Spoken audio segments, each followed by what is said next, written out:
नमस्कार दोस्तों, चुनाव का मौसम है।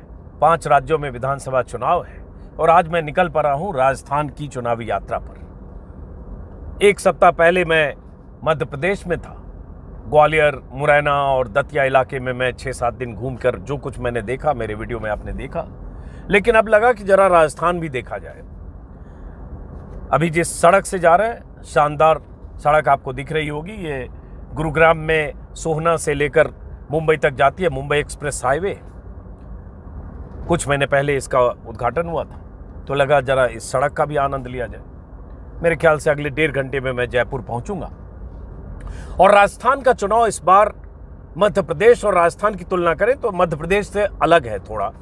मध्य प्रदेश को लेकर एक आम धारणा बनती जा रही है। सही गलत क्या होगा वो 3 दिसंबर को नतीजों से पता चलेगा कि मध्य प्रदेश में कांग्रेस की बढ़त है, एज है, कांग्रेस की सरकार बनने की संभावना है। ये एक आकलन, अनुमान, सर्वे में भी ऐसा ही आ रहा है। 18 सालों से बीजेपी वहां सत्ता में है। इस बार लगता है बीजेपी सत्ता से बाहर जाएगी। हालांकि बाहर बीच में भी गई थी 18 में, लेकिन जोड़ तोड़ करके 15 महीने बाद सरकार बना ली थी ज्योतिरादित्य सिंधिया के सौजन्य से। तो एक मध्य प्रदेश की स्थिति है।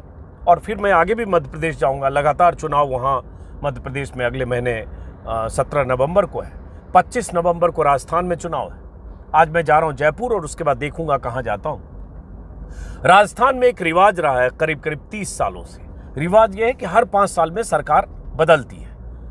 और 3 बार तो जो अशोक गहलोत अभी मौजूदा मुख्यमंत्री हैं, 3 फुल टर्म तो उनके ही हो गए। वसुंधरा राजे और अशोक गहलोत के बीच ही 25 साल से सरकार की अदला बदली हो रही है। इस बार राजस्थान में क्या होगा इस पर सबकी नजर है, चूंकि एक रिवाज रहा है। अब देखना है रिवाज वही रहता है या कोई इतिहास बनता है, अशोक गहलोत की वापसी होती है। बहुत तरह के सवाल हैं, बहुत तरह के अनुमान हैं, बहुत तरह के कयास हैं। इस बीच टिकटों का बंटवारा बहुत तेजी से हो रहा है। टिकटों को लेकर नाम की घोषणा हो रही है। जैसे कल कांग्रेस की तरफ से 46 उम्मीदवारों की लिस्ट कल आई, जो कांग्रेस की दूसरी लिस्ट है। इस तरह से अगर देखेंगे तो कांग्रेस के 76 उम्मीदवारों की घोषणा हो गई है। चुनाव में वक्त कम है, 25 तारीख को चुनाव है, लेकिन कांग्रेस बहुत हिचक कर टिकट दे रही है। बीजेपी ने अब तक 124 उम्मीदवार घोषित किए, 2 लिस्ट बीजेपी की आई है। तो पहले बीजेपी की बात कर लेते हैं, उसके बाद कांग्रेस की भी। लिस्ट आने के बाद से बीजेपी, पहली लिस्ट आई तब भी जब बीजेपी की तरफ से 41 सीटों की लिस्ट आई तब भी, और दूसरी लिस्ट आई तब भी। लगातार कई इलाकों में बीजेपी के जो उम्मीदवार हैं अधिकृत, जिनको बीजेपी ने टिकट दिया है, उनकी उम्मीदवारी के खिलाफ प्रदर्शन, धरने, हंगामे हो रहे हैं। जिनके टिकट काटे उनके खिलाफ, उनके समर्थक जिनके टिकट कटे उनके समर्थक, जो जिन्हें पार्टी ने टिकट दिया बीजेपी ने, उनके खिलाफ प्रदर्शन, धरने कर रहे हैं। तो एक तस्वीर लगातार बीते 48 घंटों से राजस्थान से आ रही कुछ तस्वीरें, और इसके पहले पहली लिस्ट के बाद भी आई थी। अभी जैसे कल परसों बीजेपी ने जो लिस्ट जारी की और उसके बाद जो कुछ जगह प्रदर्शन हुए, कुछ उन प्रदर्शनों की तस्वीरें भी मैं दिखाता हूँ। प्रदर्शन मतलब विरोध, और ये बड़ी बात है। विरोध कोई कुछ जगहों से जो विरोध की तस्वीरें आ रही मामूली नहीं है। हजारों की तादाद में बीजेपी के अधिकृत उम्मीदवारों का विरोध कर रहे हैं। तो पहले जरा बीजेपी के उम्मीदवारों का विरोध बीजेपी को भारी पड़ेगा, या बीजेपी राजस्थान में एक बार फिर से सरकार बना लेगी अशोक गहलोत को बाहर करके, जैसा 4-5 महीने तक बड़ा क्लियर था। क्या 4-5 महीने में कुछ स्थितियां बदली है, इसको समझेंगे लगातार। अब बीजेपी में हुआ ये है, जो तस्वीरें पहले झांकी थोड़ी बीजेपी की आपको दिखाएं विरोध प्रदर्शन की। हालांकि मैं फिर कहूंगा, ऐसे मतभेद, विरोध मध्य प्रदेश में कांग्रेस के उम्मीदवारों के खिलाफ भी बहुत है, बीजेपी के उम्मीदवारों के खिलाफ भी बहुत है। तोड़फोड़ भी दफ्तर में हुई है। भूपेंद्र यादव जैसे सीनियर मोदी सरकार के मंत्री की मौजूदगी में भी वहाँ हंगामा, तोड़फोड़ और धक्का मुक्की हुई। वो तस्वीरें भी मध्य प्रदेश से भी आई, और ऐसे ही कांग्रेस के उम्मीदवारों के खिलाफ भी मध्य प्रदेश में भी। यहाँ भी कुछ सीटों पर, 2-4 सीटों पर होगा, लेकिन अभी तक कांग्रेस के खिलाफ उस तरह का आक्रोश उम्मीदवारों के खिलाफ नहीं है। उसकी बड़ी वजह है कांग्रेस ने, अशोक गहलोत ने अपने उम्मीदवारों के टिकट एक तरह से कहें कटने ही नहीं दिए, ज्यादातर रिपीट हुए। उसकी क्या मतलब है आगे, और इसलिए आज हम जयपुर में बहुत सारे सीनियर जर्नलिस्ट से आज कल लगातार बात भी करेंगे। तो जो बीजेपी में बगावत की तस्वीरें हैं, आज ही जैसे भास्कर में मैं देख रहा हूं, खबर है जयपुर एडिशन में, भाजपा में कलह दोगुनी, तोड़फोड़, आगजनी, पत्थरबाजी। और अलग अलग जगहों की तस्वीरें हैं जिसमें भास्कर ने लिखा है कि विरोध 13 सीटों से बढ़कर 20 सीटों तक पहुंच गया। पहली लिस्ट जब बीजेपी की आई थी तो 13 जगह से विरोध की खबरें आई थी, जिसमें राज्यवर्धन सिंह राठौर जो झोटवाड़ा से जिन्हें सांसद है जिन्हें उतार दिया गया, वहाँ बहुत विरोध हुआ। वहाँ के राज्यपाल शेखावत जो कांग्रेस के माफ़ करें बीजेपी के विधायक भी रहे, लड़े भी, उनका टिकट कटा, उसका विरोध हुआ। अब बहुत ज़बरदस्त कई जगह ऐसे प्रदर्शन और नारेबाजी हुई, राज्यवर्धन राठौर गो बैक के नारे लगे और एक तरह से फजीयत उनकी बहुत जगह हुई, वो तस्वीरें आई। और भी कुछ जगह छिटपुट 11, 12, 13 जगहों से राजस्थान में ऐसी तस्वीर विरोध की आई थी। अब इसी में जो अभी जो विरोध हो रहा है बहुत ज़्यादा, दूसरी लिस्ट के बाद चित्तौड़गढ़ में टिकट दिया गया है राजवी को, जो भैरव सिंह शेखावत जो राजस्थान के मुख्यमंत्री थे, वाइस प्रेसिडेंट थे, नरपत सिंह राजवी उनके दामाद हैं। वो चुनाव लड़ते थे विद्याधर नगर से, जो जयपुर जिले की एक सीट है, जहां से नरपत सिंह राजवी का टिकट काट दिया गया था। दिया कुमारी जो सांसद है उनको टिकट दिया गया और वो सेफेस्ट सीट है बीजेपी की। तो नरपत सिंह राजवी की नाराजगी पहले आई जब उनका टिकट कटा और बयान भी ऐसे कुछ आए। उसके बाद नरपत सिंह राजवी का नाम दूसरी लिस्ट में आ गया, जो चित्तौड़गढ़ से चुनाव लड़ने जा रहे हैं। हालांकि चित्तौड़ से पहले भी वो शायद 2 बार विधायक रह चुके हैं और 3 बार यहाँ से विधायक रहे हैं विद्याधर नगर से। तो अब चित्तौड़ में विरोध हो रहा है और विरोध ऐसे वैसे नहीं हो रहा है। जो वहाँ के बीजेपी विधायक हैं सिटिंग, चंद्रभान आख्या, जिनका टिकट काट कर नरपत सिंह राजवी को वहाँ भेजा गया है, उनके उम्मीदवारों ने ज़बरदस्त प्रदर्शन किया है। एक वीडियो में कल देखा दोपहर और शाम को, हैरानी हुई कि जिसका टिकट कटा उसके साथ हज़ारों लोग वहाँ चित्तौड़गढ़ में प्रदर्शन कर रहे हैं, सड़क पर नारेबाजी कर रहे हैं। एक बड़ी सी सभा जैसी हुई, उस सभा में भी किसी ने लिखा ट्विटर पर कि उसमें 10,000 लोग उस सभा में थे, कितने थे पता नहीं, लेकिन भीड़ दिख रही है हज़ारों की। वहाँ काफ़ी ज़बरदस्त प्रदर्शन हो रहा है, राजवी का विरोध हो रहा है, जो नरपत सिंह राजवी अधिकृत उम्मीदवार हैं और चंद्रभान आख्या हैं, उनके पक्ष में लोग प्रदर्शन कर रहे हैं और लगातार कह रहे हैं कि उनका टिकट काटना उनके लिए उनके साथ नाइंसाफ़ी है। अगर लगा ज़रूरत हुई तो चंद्रभान आख्या निर्दलीय चुनाव लड़ सकते हैं। राजस्थानी ट्वीट एक ट्विटर हैंडल है, उसने लिखा भी है कि उनकी मीटिंग में 5,000 कुर्सियां भी कम पड़ चुकी और 2 बार विधायक रह चुके हैं, 2 बार या अभी सिटिंग है, उसके पहले का मुझे अभी ध्यान नहीं रहा। खैर, तो उनके टिकट काटने के बाद हंगामा इतना हुआ कि सीपी जोशी जो बीजेपी के प्रदेश अध्यक्ष हैं, उनका पुतला तक फूंका गया।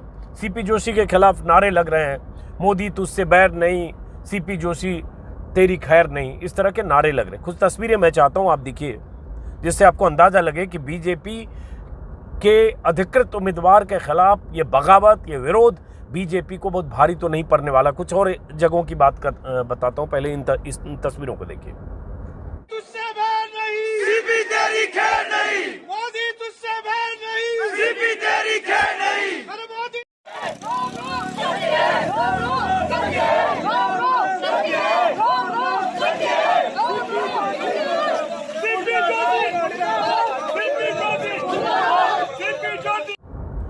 अब इसी तरह से यहाँ जो प्रदर्शन में ये भी हुआ कि बीजेपी के दफ्तर के बाहर भी वहाँ कुछ हंगामा, शोर तोड़फोड़ जैसी स्थिति हुई। ये विरोध बहुत बड़ा है और इससे ये भी होगा कि नरपत सिंह राजवी, जिनका टिकट काट कर यहाँ से वहाँ भेज दिया गया, उनके लिए भी बहुत मुसीबत होने वाली है अगर वहाँ जीते हुए एक उम्मीदवार की तरफ से ऐसा विरोध उनके समर्थकों की तरफ से हो रहा है। वैसे सांगानेर से खबर आई कल कि सांगानेर में जो बीजेपी के प्रदेश महामंत्री भजन लाल शर्मा, उनको टिकट दे दिया गया। मौजूदा जो विधायक हैं अशोक लाहौटी, उनका टिकट कटा।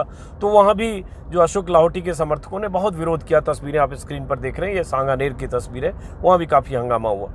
और इसी तरह से राजसमंद में विरोध हो रहा है। दीप्ति महेश्वरी को टिकट मिलने पर विरोध वहाँ लोग कर रहे हैं। बीजेपी जिला कार्यालय पर कार्यकर्ताओं ने एक तरह से धावा बोल दिया। अपने आप में बड़ा ये है कि बीजेपी के ऑफिस पर ही कार्यकर्ताओं ने हंगामा किया और दंग किया, तोड़फोड़ भी की। तस्वीरें वहाँ से भी लगातार आई। ऐसे बहुत जगहों से, राजस्थान से, जैसे 20 ऐसे इलाके हैं, 20 सीटें हैं जहाँ हंगामा हुआ है। वहाँ तो चित्तौड़गढ़ में, बल्कि ये भी देख रहा हूँ खबर कि जोशी का पुतला फूका, सीपी जोशी जो प्रदेश अध्यक्ष हैं, और घर पर पत्थर फेंके। राजसमंद में भी ऑफिस में तोड़फोड़, सामान जलाया। 400 बीजेपी के कार्यकर्ताओं ने इस्तीफे दिए हैं बीजेपी के उम्मीदवार के खिलाफ, जो जिन्हें टिकट मिला है, दीप्ति महेश्वरी। तो एक वहाँ है, टिकट मिलने का उनका विरोध है, दीप्ति महेश्वरी का। अलवर में संजय शर्मा है जो बीजेपी के उम्मीदवार, उनका विरोध हो रहा है।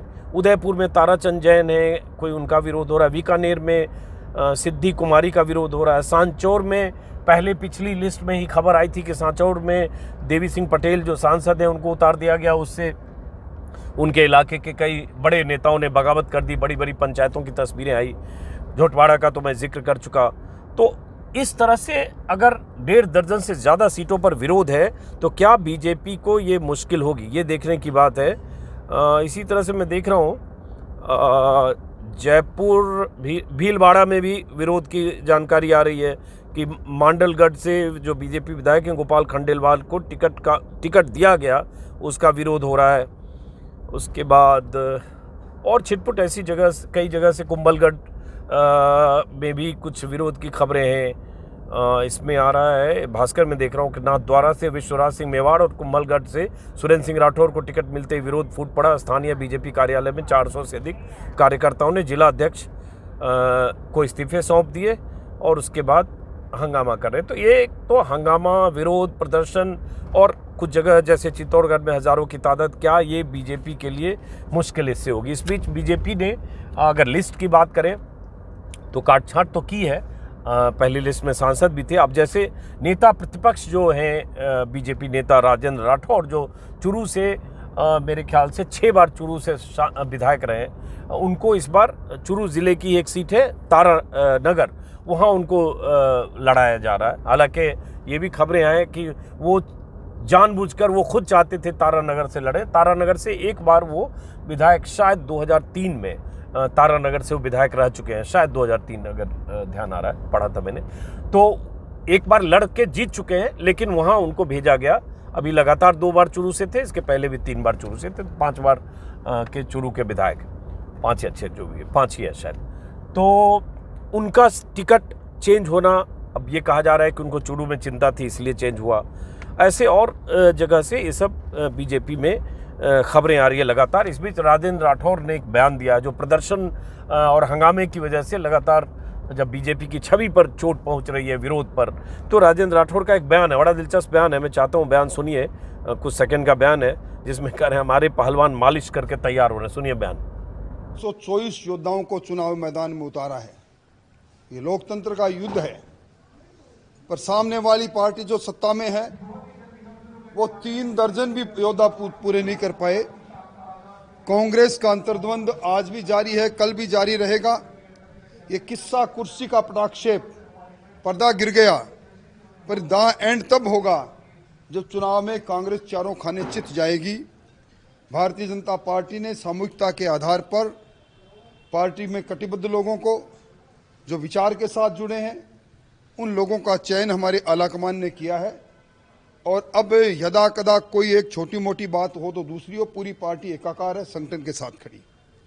तो ये राजेंद्र राठौर चूंकि बड़े नेता हैं और राजस्थान में 7-8 ऐसे लीडर जो मुख्यमंत्री के दावेदार हैं अगर सरकार बनी तो।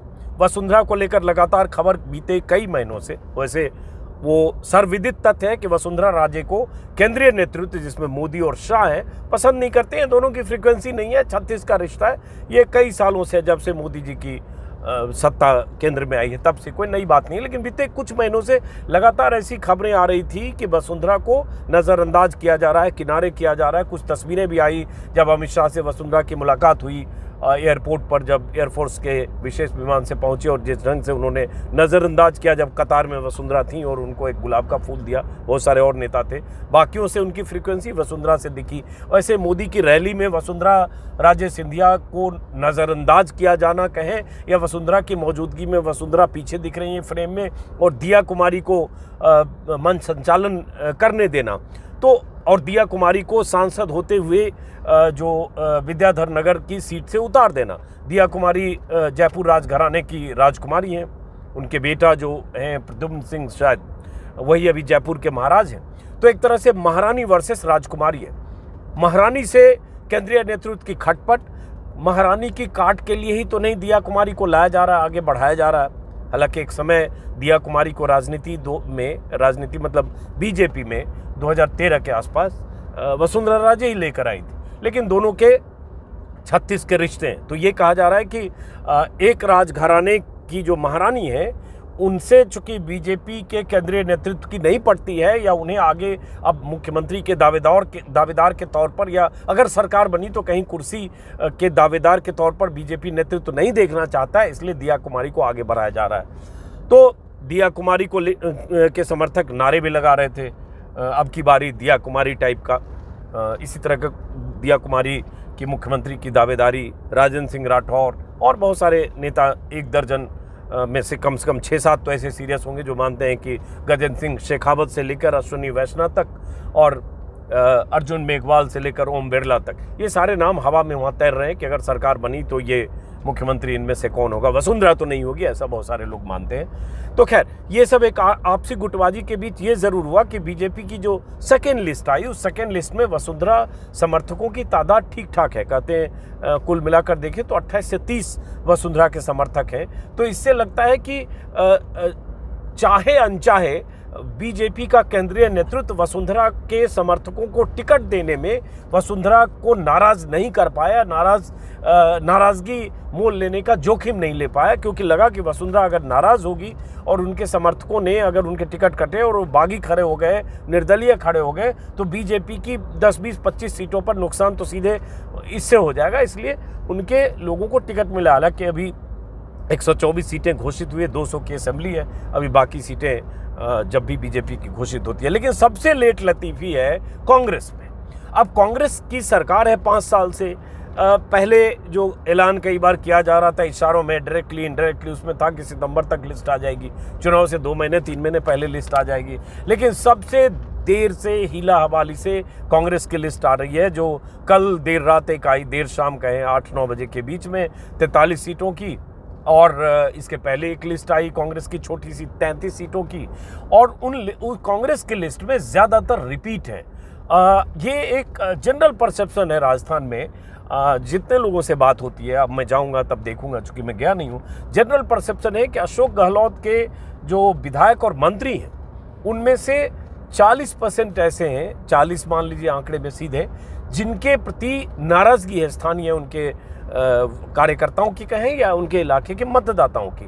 और एंटी इनकम्बेंसी अशोक गहलोत के खिलाफ हो या ना हो उतना, लेकिन उनके मंत्रियों और विधायकों के खिलाफ है। और इसलिए जनरल परसेप्शन था, बहुत सारे लोगों का मानना था और है कि अगर वो 40-50 विधायकों का, मंत्रियों का टिकट काटते हैं तो कांग्रेस के लिए लड़ाई थोड़ी आसान होगी। अगर सेम रिपीट करते हैं तो लड़ाई मुश्किल होगी। बीजेपी को पहले से ऐसे भी एज है, ये एक जनरल परसेप्शन है। लेकिन जो लिस्ट आई है उस लिस्ट में एक तरह से रिपीट है, नाम उस तरह से कटा नहीं। अभी जो लिस्ट आई कल रात, जिसमें कुल कांग्रेस की तरफ से 76 सीटें घोषित हुई है, जिसमें 15 मौजूदा विधायकों को फिर टिकट दिया गया, 5 निर्दलीय को भी टिकट दिया। और सचिन पायलट और अशोक गहलोत के झगड़े की जो बात कई महीनों से चल रही थी, बल्कि कई सालों से, सेकेंड इनिंग जब अशोक गहलोत की हुई तभी से, तो उस झगड़े में एक युद्ध विराम की स्थिति बनाई गई।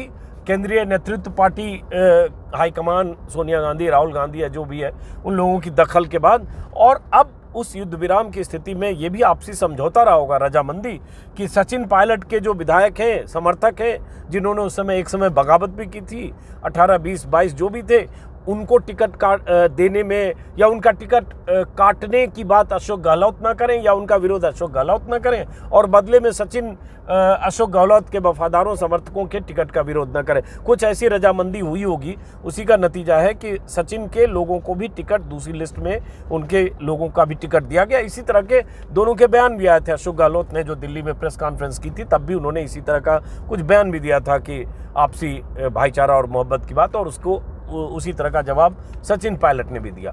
अब इसमें एक दिलचस्प बात यह है कि अगर टिकट नहीं काटे तो क्या होगा, क्या उससे नाराजगी होगी। अशोक गहलोत हमेशा दलील देते रहे हैं, प्रेस कॉन्फ्रेंस में भी और उसके आगे पीछे भी जब भी बात होती है, कि भाई हम 99 सीटें जीती थी कांग्रेस 2018 में, 6 बीएसपी की सीट थी, जो बीएसपी वाले सब कांग्रेस में शामिल हो गए, और 6-8 निर्दलीय थे जिनका समर्थन अशोक गहलोत की सरकार को मिला। बागी जब हो गए थे सचिन पायलट के विधायक जो भी 16-18 थे, उस समय सरकार अल्पमत में आती अगर ये निर्दलीय या बीएसपी के लोग या और जो छिटपुट थे वो समर्थन देकर उस गैप को पूरा नहीं करते, मतलब बहुमत के जो नंबर है 100 पार नहीं रहता। तो अशोक गहलोत की दलीलें यही आती है, पार्टी नेतृत्व के पास भी दी होगी उन्होंने, ऐसी खबर छपी यही कि भाई जिन्होंने हमें सरकार में बचाया, सरकार गिरने की नौबत अगर हो गई थी बागियों की वजह से, या बीजेपी जो गेम प्लान कर रही थी, बीजेपी 10-10 करोड़ विधायकों को दे रही थी, तब हमारे विधायक बिके नहीं, जो बागी थे उसकी वजह से यहाँ डमाडोल की स्थिति थी। तो जिन्होंने हमारा साथ दिया उस दौर में, चाहे वो निर्दलीय हों, चाहे बीएसपी से कांग्रेस में आए विधायक हों, उनका टिकट हम कैसे काट सकते हैं, ये सब दलीलें अशोक गहलोत की तरफ से पार्टी हाईकमान को दी गई। एक खबर 3 दिन पहले जब सेंट्रल इलेक्शन कमेटी की कांग्रेस की बैठक हुई थी, तब ये भी खबर आई कि वहाँ जब शांति धारीवाल और महेश जोशी और 2-3 ऐसे जो इनके खास हैं उनका नाम आया, तो सोनिया गांधी ने कहा यही आदमी है ना जो उस तरह से जिसने पैरेलल सीएलपी बैठक बुला ली थी। तो ये सब बात हुई। हालांकि अशोक गहलोत ने कल कुछ प्रेस के लोगों से जयपुर में बात की तो खंडन किया, नहीं ऐसी कोई बात नहीं थी, सोनिया गांधी को कोई एतराज़ नहीं है किसी के नाम पर, या ऐसा उन्होंने कुछ कहा नहीं है। लेकिन अब तक ये है कि वो 2 मंत्री उसमें शामिल नहीं है जिनका जिक्र है, जिन्हें माना जाता है कि अशोक गहलोत के करीबी हैं, जिनसे पार्टी हाईकमान नाराज़ हो सकता है। लेकिन बहुत सारे मंत्रियों को आराम से चलो, बहुत सारे मंत्रियों को टिकट मिला भी है, जिसमें दूसरी लिस्ट में गोविंद राम मेघवाल, बुलाकी दास, मुरारी लाल मीणा, प्रसादी लाल, सुखराम बिश्नोई, अर्जुन बामनिया, रामलाल जाट, प्रमोद जैन, ये सब कुछ लोगों को मिला है। लेकिन अब ये देखना है शांति धारीवाल का नाम आगे की लिस्ट में, महेश जोशी इनका नाम आगे होता है कि नहीं। एक और पेच है, पेच ये है कि क्या कांग्रेस की बाकी लिस्ट 3 दिन 4 दिन बाद आएगी, लिस्ट में देर क्यों हो रही है, जिसकी सरकार है उसको तो तुरंत लिस्ट निकालना चाहिए। फिर लोग ये भी करें, जैसे अविनाश कल्ला का शायद ट्वीट देख रहा था, वरिष्ठ पत्रकार, उनसे आज मिलेंगे हम, कि अगर यही लिस्ट निकालनी थी तो ये लिस्ट सितंबर में भी निकाल सकते थे, जब आपको टिकट काटना ही नहीं है, मैक्सिमम उन्हीं को देना है, रिपीट करना है, चाहे सिटिंग को चाहे जो भी हो आपके पहले के उम्मीदवार को, तो फिर आपको ये करने की ज़रूरत क्या थी, इतनी देर क्यों लग रही है, क्या डर है जो टिकट में आप देर कर रहे हो। तो ये सवाल कांग्रेस को लेकर लगातार उठ रहे हैं, और ये कि अशोक गहलोत आखिर टिकट अपने वफादारों को टिकट दिलाना उनके लिए प्रायोरिटी है, या अगर उनके वफादार कुछ विधायक मंत्रियों के खिलाफ एंटी इनकम्बेंसी है, स्थानीय स्तर पर ज़बरदस्त नाराज़गी है, ऐसा लोग कहते हैं, उस नाराज़गी से बचने के लिए वहाँ उम्मीदवार बदलना, नया फ्रेश चेहरा देना ज़रूरी है। अभी तक ये दिख रहा है कि वो उस तरह से बहुत बदलाव नहीं होगा जो पहले एक अनुमान आकलन था कि केंद्रीय नेतृत्व उसमें दखल दे सकता है। कई तरह के सर्वे का जिक्र आया है कि कोई सर्वे पार्टी हाईकमान की तरफ से हुआ, कोई सर्वे सुनील कानूगोलू जो है उनकी तरफ से हुआ, कोई सर्वे अशोक गहलोत ने कराया। वो सारे सर्वे अपनी जगह, लेकिन टिकट होता है ना, पंचों की बात सिर माथे, खूंटा वहीं गड़ेगा। तो इस टिकट वितरण से या टिकट के अनाउंसमेंट से तो यही लग रहा है कि सारे सर्वे अपनी जगह, खूंटा वहीं गड़ेगा जो अशोक गहलोत जिस ढंग से उम्मीदवारों को टिकट दिला रहे हैं, या जो अपने लोगों को, वफादारों को टिकट दिला रहे हैं। क्या ये कांग्रेस के लिए आने वाले समय में मुश्किल पैदा हो सकती है, चुनाव जब सिर पे चढ़ेगा और जब चुनाव प्रचार होगा तो स्थानीय विरोध, तो ये सब है। अब ये भी है, जैसे कांग्रेस की पहली लिस्ट में 9 महिलाओं को टिकट दिया गया था, 33 में 9, बीजेपी ने 124 में 14 महिलाओं को दिया। हालांकि दूसरी लिस्ट का शायद कम है कांग्रेस में भी, इसको भी देखेंगे कि बातें जब आप 33% आरक्षण और ये सब करते हो क्या है, तो क्या है उसका मतलब। और राजस्थान में मैं अलग अलग इलाके जाने की कोशिश करूंगा, अलग अलग रीजन है, हड़ौती है, मारवाड़ है, मेवाड़ है, हर जगह की अलग बनावट है, अलग वहाँ के राजनीतिक समीकरण है, वहाँ के जातीय आधार अलग है, शेखावटी है जैसे। अब मेवाड़ सबसे, मारवाड़ सबसे बड़ा रीजन है, 61 सीटें हैं, मेवाड़ में 35 सीटें हैं। पिछले और इस बार की तुलना वहाँ क्या होती है। अशोक गहलोत का तो नाम आ ही चुका सरदारपुरा से, जोधपुर से, जहाँ से वो 5 या 6 बार, मेरे ख्याल से 6 बार शायद विधायक रहे हैं। तो हम सरदारपुरा भी इस यात्रा में जाएं, अगली यात्रा में, चूँकि लगातार सिलसिला रहेगा। वसुंधरा राजे सिंधिया झालरापाटन से, उनका नाम बीजेपी की दूसरी लिस्ट में आ गया। पहले तो यहाँ तक कयास लगाया जा रहा था कहीं उनका टिकट तो नहीं कट जाएगा, हालांकि उसकी कोई वजह नहीं थी। बीजेपी ये रिस्क नहीं ले सकती कि वसुंधरा राजे का टिकट काट दे, तो वो सब तो नहीं है।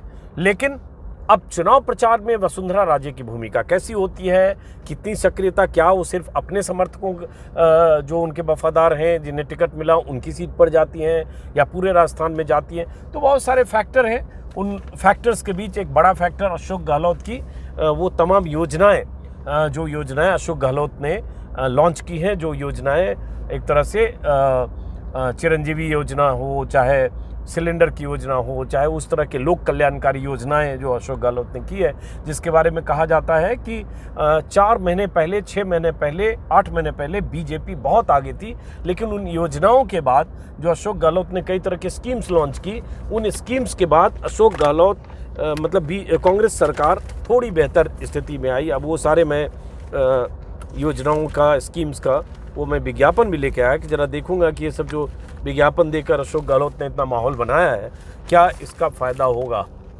चिरंजीवी स्कीम है, ओल्ड पेंशन है, ओपीएस क्या मुद्दा बन सकता है, क्या ओपीएस की बात अशोक गहलोत करते हैं, फ्री राशन, इंदिरा रसोई, ये सब बहुत सारी चीज़ें हैं। तो इसको देखेंगे, समझने की कोशिश करेंगे, कुछ पत्रकारों से बात करेंगे आज पहली बार, राजस्थान के सीनियर जर्नलिस्ट से, फिर उसके बाद कुछ युवा जर्नलिस्ट बहुत अच्छा राजस्थान में खबरें अपडेट करते हैं, उनके ट्विटर पर देखता हूँ, जैसे अवधेश पारीक हैं, कोई एक सुशांत हैं, एक कोई दिनेश डांगी है। इन सबको मैं ट्विटर से ही जाना, मैं जानता नहीं हूँ, ट्विटर से जान रहा हूँ कि कोई विवेक श्रीवास्तव है, ये सब लगातार खबरें ट्विटर पर पोस्ट कर रहे हैं। एक राजधानी ट्वीट है शायद 8 PM नो CM, तो ऐसे बहुत सारे ट्विटर हैंडल पर मैं नज़र रखता हूँ, जिससे हमें खबर पता है। एक लखावत भी है कोई, अब नाम भूल रहा हूँ अभी।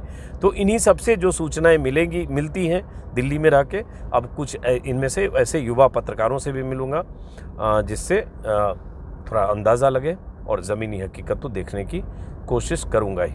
अब तीसरी लिस्ट कांग्रेस की कब आती है, ये बहुत दिलचस्प है। एक कहा जा रहा है कि बस प्रियंका गांधी की झुंझुनू में सभा है शायद 25 तारीख को मेरे ख्याल से, तो उस सभा के बाद लिस्ट आएगी, क्योंकि कांग्रेस को लगता है लिस्ट आने के बाद बवाल विवाद या कुछ ना हो तो प्रियंका गांधी की सभा हो जाए। ऐसे पहले भी हुआ था, अभी जो पहली लिस्ट आई तब भी प्रियंका गांधी की एक सभा थी दौसा में, तो हुआ कि सभा के बाद आएगी, विरोध प्रदर्शन न होने लगे जैसे बीजेपी में। तो ये सब है। तो फिलहाल अब राजस्थान देखते हैं, 2-4 दिन रहते हैं, क्या रहते हैं जैसा होगा, और फिर उसके बाद MP लगातार सिलसिला जारी रहेगा। नमस्कार।